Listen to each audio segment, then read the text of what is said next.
If you had visited this village 200 years ago, virtually every building, large and small, would have been made of a timber frame construction.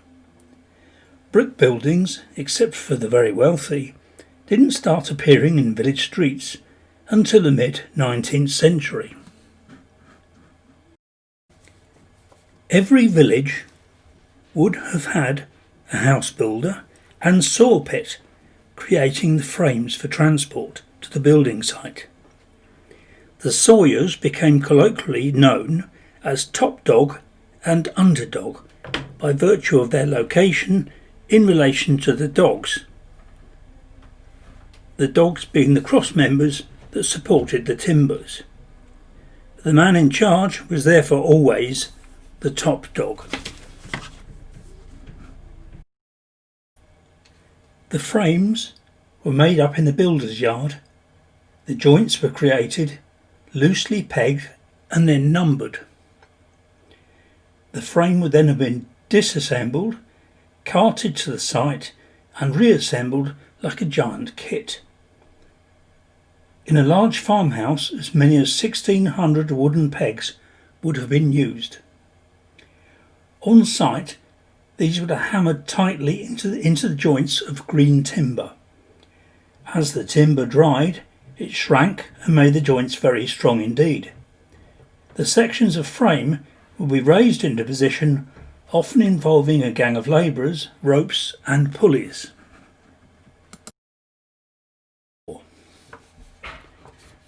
With easy access to a local supply of stone, the frames would be positioned on a low wall of stone to keep the wood away from the damp ground.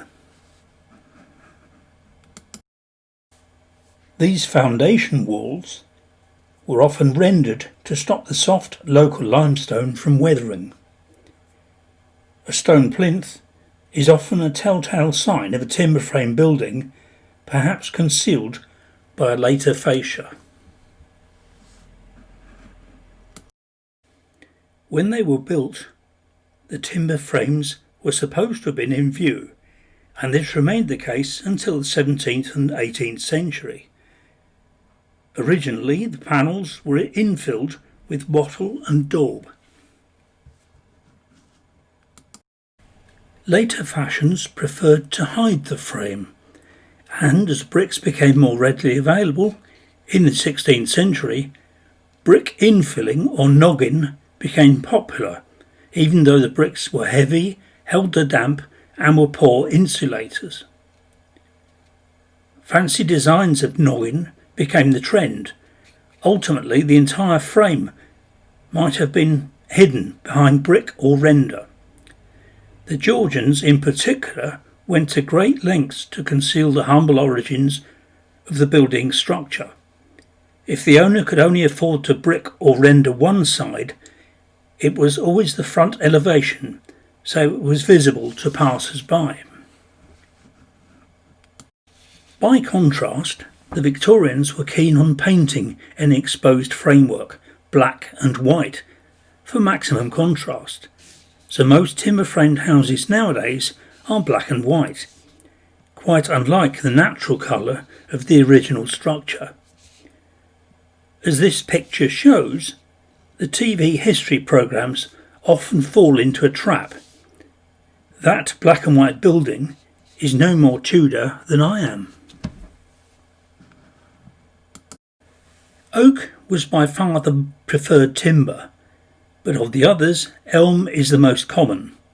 A few instances have been confirmed of the use of sweet chestnut, and there are a number of examples of the use of ash, black poplar and other hardwoods. The timber was used about a year after felling, so it was still green. The standard of finish allowed use to be made of trees far smaller than will be used in modern sawmills. A small oak tree of 8 inches to 10 inches in diameter can be split in half and cleaned down to give 2 excellent rafters, about 5 inches by 3 inches in section. For larger rafters, it was the usual practice to squeeze the beam out of the smallest possible tree. so that sapwood and even bark often remains on the lower face or edge of the timber. Trees with a considerable curve will be cut in half for use as tie beams, where the resulting upward camber produces a satisfying aesthetic effect. For an average farmhouse built around 1500, up to 350 trees were needed for its construction. As trees became scarcer during the reign of Elizabeth I, there was an increasing use of old timbers. Buildings were taken down and their timbers reused for other buildings. Entire buildings could be sold, disassembled and transported to a new site. Roofs in this area were normally covered in straw thatch. Sometimes there was a mix of thatch and tile. Buildings that were once thatched give themselves away quite easily. Thatch needs water to run off quickly, so they are invariably of a steep pitch, and thatched roofs do not have gutters, so the upper story windows are tucked high under the eaves to stop rain getting in. When a thatch is removed, it is often necessary to fit rain hoods to the ground floor windows as they become exposed to the elements. If light was needed in the roof space, the roof was often half-hipped, so windows could be built into the gable end. It is easier to put a window in a gable wall than in a thatch. This means if you see a steep-pitched, half-hipped roof, then you know it was almost certainly intended to be covered in thatch. Gable-ended thatched houses had their purlins extending beyond the gable wall to provide support for the thatch overhang at the roof end. This means that if you can see the ends of the purlins, this is likely once to have been a thatched roof. As mentioned earlier, some eventually mixed thatch and tile. In the 20th century, it became the trend to cover the thatch with corrugated iron, and there are a few local examples, thanks to Marston builder Ted Dudley, who made something of a speciality of it. The thatch was left in place and covered with the corrugated iron, weatherboarding protecting the ends of the straw. The two key elements of timber framing are close studding and square studding. Close studding generally dates from the 16th century onwards, and square studding, the more common of the two, from the 17th century, although there are many exceptions. Square studding often required bracing to maintain its perpendiculars. Close studding was stronger and provided a more rigid structure, so usually did not need cross members or bracing, but it used more timber. Some of the more prestigious houses had a jettied upper floor. A jetty consists of an upper wall projecting beyond the wall below, forming an overhang or an oversail. Each story is constructed as a separate frame, the upper one being supported on the ends of the floor joists, which rest on and project beyond the wall frame of the story below. This has the benefits of protecting the ground floor windows and doors from rain, thus avoiding the need for rain hoods. The ends of the floor joists are exposed to view between the stories, the lowest beam of the upper wall frame simply resting upon them. Jetties were undoubtedly an architectural feature of wealth and status.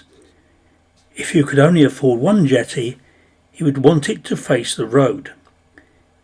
Jettied floors were more common in towns than in villages, although North Marston had 2 jettied properties that we know about, of which more later. The majority of surviving timber-framed buildings date from the 17th century. Buildings dated earlier than 1600 are rare, although I believe there may be 3 in North Marston. A clue to older buildings is that the vertical timbers are larger and closer together. Chimneys did not become common in houses until the 16th and 17th centuries. Earlier buildings vented smoke from a fire in the central hearth through an opening in the thatch. Here is a panelled frame house with no chimney, although a vent has been created at the end of the ridge. Note the mullioned and unglazed window that also allowed fresh air to be drawn in. Filling the roof space with smoke had the bonus of ridding the roof of pests and deterring birds from nesting there. Inspection of the roof timbers of early properties sometimes revealed sooted roof timbers, indicating a probable construction in the 1400s. Where a property has brick noggin or a brick fascia, the size of the bricks and the way they have been laid can also offer dating clues. The size of bricks we recognise today has been in use since about 1840. Earlier bricks were long, thin and handmade. Here there is a combination of pre- and post-1840 brick as well as stone infill. Now let's look at some local buildings. Remember that the majority of local houses would have been very simple and quite small by today's standards. They were not particularly sturdy, and there are reports of people in the village being made homeless when cottages blew down in winter gales. This type of property would have been dotted along the roadside along Portway, Granborough Road and Quainton Road. The vicar, Samuel James, wrote in 1895 of how James Baker, the shopkeeper who founded Baker's Stores, bought the 2 Portway Road cottages for £55. Interestingly, both have survived in much altered form. The first forms part of the frontage of 49 Portway, and the other is April Cottage just next door. Again, notice the extended purlins to support the thatch on the gable end. Nowadays they look very smart and tidy. By contrast, these are buildings in High Street over 100 years ago. Most of these smaller cottages have disappeared. In 1896, Reverend James wrote about some of these ramshackle cottages. He said, "Some of the existing cottages may be termed almost demoralising in their sordid and hovel-like arrangements." This one stood in Carter's Lane. It would have had a mezzanine floor, so the occupants could sleep above their livestock in the winter. Here is a 2-bay timber-framed cottage perched at the side of the road in School Hill. It was once home to the assistant butchers who worked in the slaughterhouse and butcher's shop next door up the hill. One of the oldest houses in North Marston is the late 16th century Burnaby House, named after a previous owner. Notice the close studding. Notice too the frame of an early timber mullioned window on the first floor. Often these were unglazed and had shutters rebaited into the frame on the inside. And here's a rare surviving example of a base to a medieval window frame. Looking down on it from above, you can see where the mullions were housed and smaller spindles each side to keep animals and small children out. The deep groove housed the shutters that were put up at night. And here's a fine example of Ted Dudley's tin roof hiding a thatch. It is also a good example of brick noggin. This shows the herringbone pattern. This was purely for its aesthetic value. Brick is a poor insulator and retains moisture, so it was not an ideal material for infilling.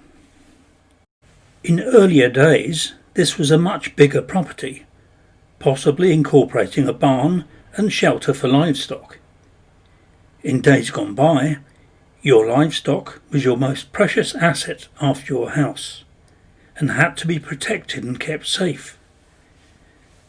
Until the enclosure of the village in the late 18th century, village farmhouses would have incorporated a hay barn and an area of shelter for stabling livestock. Home farm is typical of a 17th century multi-bay farmhouse with a half-hipped roof. In its time, it has comprised 3, 2 and 1 dwelling. This picture shows it as a 2-tenement building with one end concealing the frame behind very fancy brickwork, whilst the other end was rendered and whitewashed. The half-hipped roof at the fancier end had a couple of dormers in the thatch, but notice also the door high up on the right-hand gable, probably to access a hayloft or feed store. Animals were wintered below. A number of previous owners were calf dealers. Nowadays, of course, it is one dwelling. Can you see the doorway is offset from the chimney? This allowed an uninterrupted passage from the front to the rear. This is called a cross passage construction. Houses where the door is in line with the chimney are called baffled passage for obvious reasons. Here is another local example of a cross passage house. This one is Hathaway's in Quainton. A passage runs from the front of the house to the back. As a rule of thumb, cross passage houses predate baffle passage houses, sometimes, as in the case of Hathaway's, indicating the house was once a hall house. This is Abbott's Cottage in North Marston, as it looks today. There aren't many clues about the history, although the spacing of the chimneys suggests the right-hand end is an extension. And here's why. It was once an odd marriage of thatch and tile in one building. The left-hand end is almost certainly a timber-framed cottage. And this is another example of Ted Dudley's tin roof. This was his own cottage, a classic 3-bay timber frame with half-hipped roof, and you can see the windows high in the gable wall to light the roof space. And here we see the Brambles. It's an extended 4-bay cross-passage farmhouse with a half-hipped roof. Some village buildings present an enigma. One is Eleanor Cottage. Its scale and proportions suggest it was originally a timber frame cottage.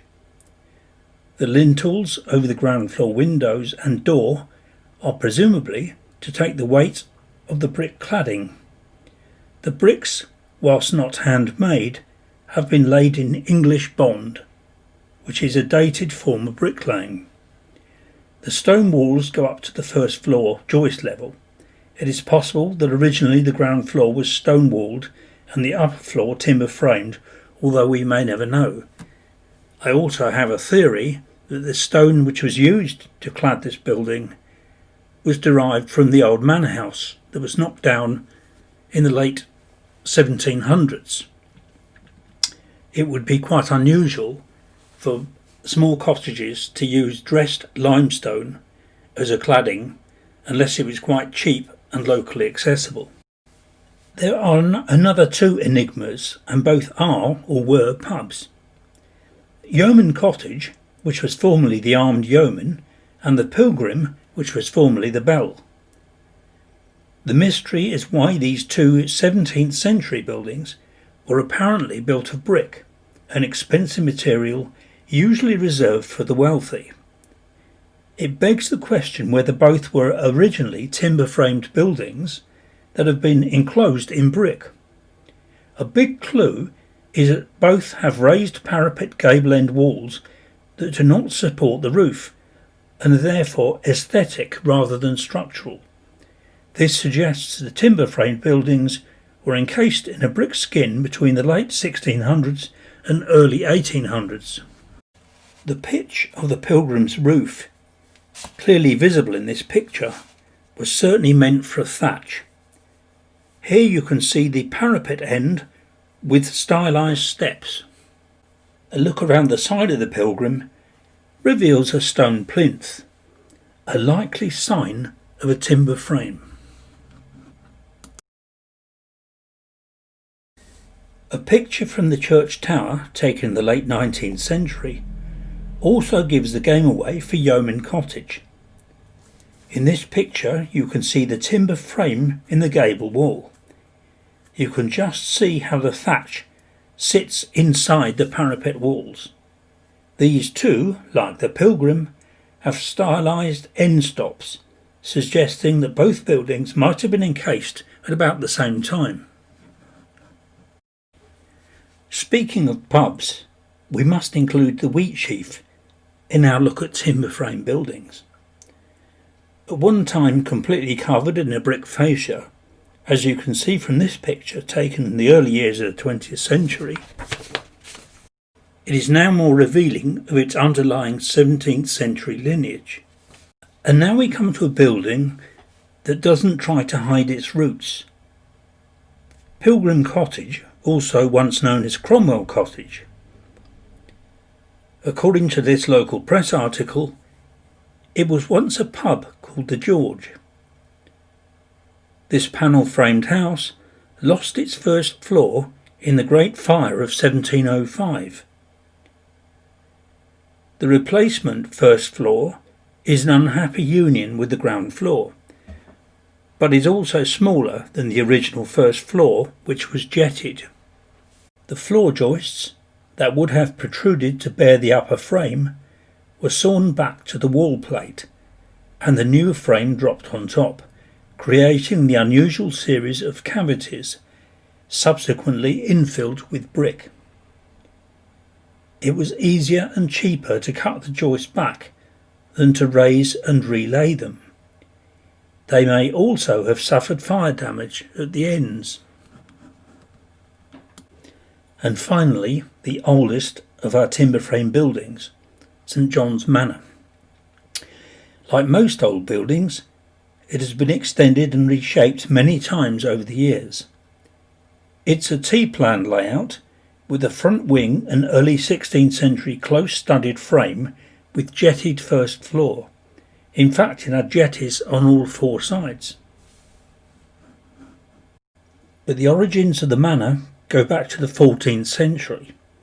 The rear wing being a rare crup-framed hall house, of a type of which only 12 are known in the country. Its soot-blackened roof timbers bear testimony to the time before chimneys, when, as a hall house, there would have been a central fireplace with the smoke venting through the thatch. This is an example of a two-storied crup-frame hall house, which has had a fireplace and chimney grafted on the side. The cruck is where a curved tree is sawn in half, and the two mirrored halves are used to create an arched frame. Note the drip beams over the exposed mullioned windows on the gable end and the rain hoods over the windows on the side. These windows being much like the one we saw earlier at Burnaby House. At St John's Manor, the part that was once the hall house has been dwarfed by the later front wing. In this picture you can see the gable end of the front wing was once rendered and had drip beams, but now is a perpendicular brick fascia. It's an amazing thought that prior to the building boom of the late 19th century, the majority of houses in the village were based on structures, designs and building techniques virtually unchanged for 500 years.